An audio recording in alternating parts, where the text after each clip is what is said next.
All right, happy 4th of July, everybody. Weekend is up, and I'm gonna be honest, I gave more of a shit about my mom's birthday than I did celebrating this fucking country. But with that being said, I still managed to get three pretty excellent movies out. So, I don't see a reason to beat around the bush. Let's get into it. By the way, if you like my content, give me a follow on TikTok, give me a subscribe on YouTube, and let's get into it. So, first movie I checked out this weekend, The Accountant, starring Ben Affleck. Now, this movie sees him playing an accountant slash mercenary who has high functioning autism. And as someone who was diagnosed with autism, this movie does a pretty solid job of portraying it. The movie really sells the social struggles of the main character while also getting through that he is still a threat. Honestly, because of his high functioning autism. Honestly, every other actor, from J.K. Simmons as a federal operative agent, John Bernthal as Ben Affleck's brother, and even Anna Kendrick, were very solid performances. The writing really sold the behavioral struggles of its lead and the way the other characters behave around him. And the action scenes don't hold back either. They are surprisingly quick and surprisingly brutal. My only complaint with this movie, ironically, has to do with more of the marketing, and that being, we don't get to see as much in terms of interactions between Ben Affleck and Anna Kendrick, which kind of sucks because that seemed to be the whole point of the marketing.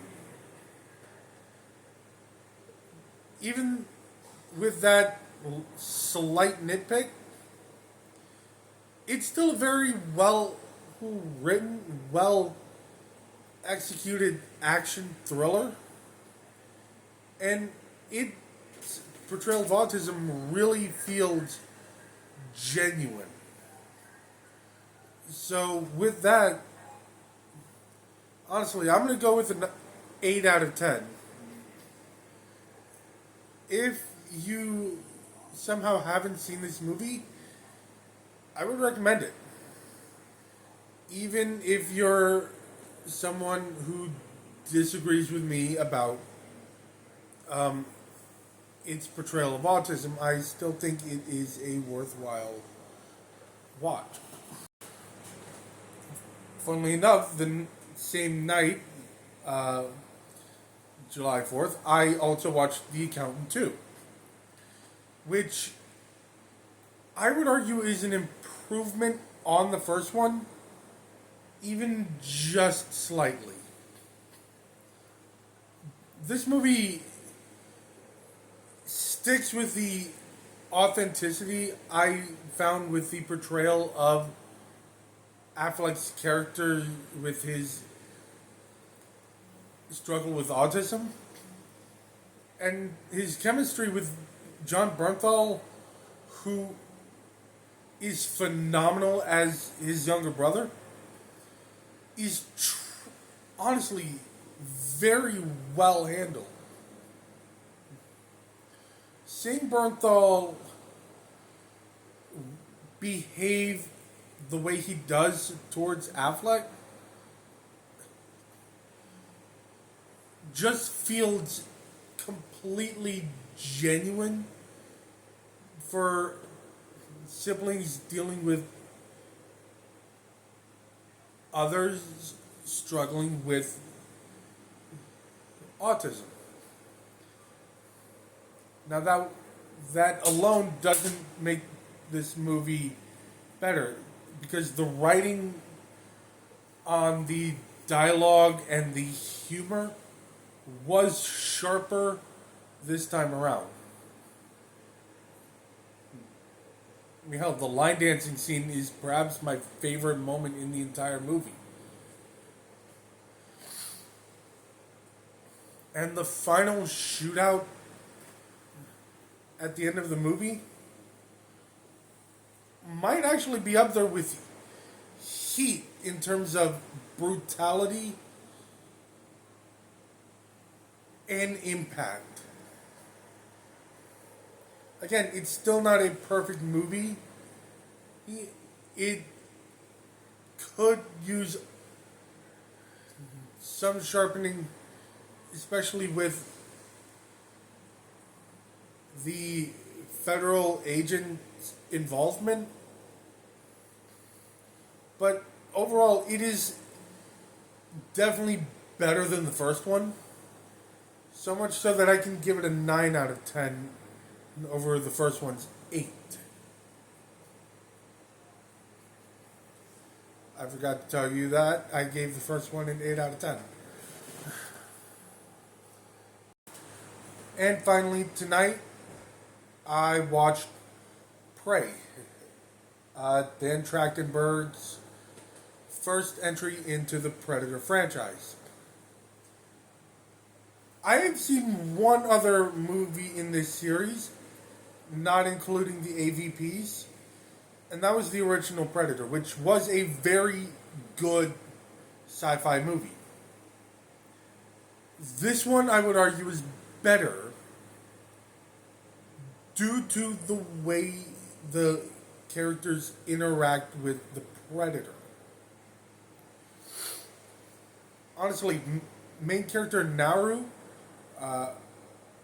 Amber Midthunder, might just be one of the century's most badass movie protagonists. And that is due both to the way she outwits and outsmarts trappers, animals, and the Predator itself. But the way she takes out these figures is truly visceral. The setting is also outstanding. I do feel like they did film this outside. And the effects are brilliant. I don't have enough time to get into everything I loved about this movie, so I'll just say brilliantly written characters, phenomenal effects, excellent action scenes, and in my opinion, the coolest design for a Predator in this series. 10 out of 10. So yeah, like I said, I didn't have time to go too in-depth on Prey. I was going to add Predator Killer of Killers, but due to a little thing, I'm not going to explain what, that's going to have to wait till next weekend. So there's a spoiler for one of the movies there. However, with that being said, I am more than happy to share my love of movies with y'all. See y'all next week, and as always, y'all stay interesting.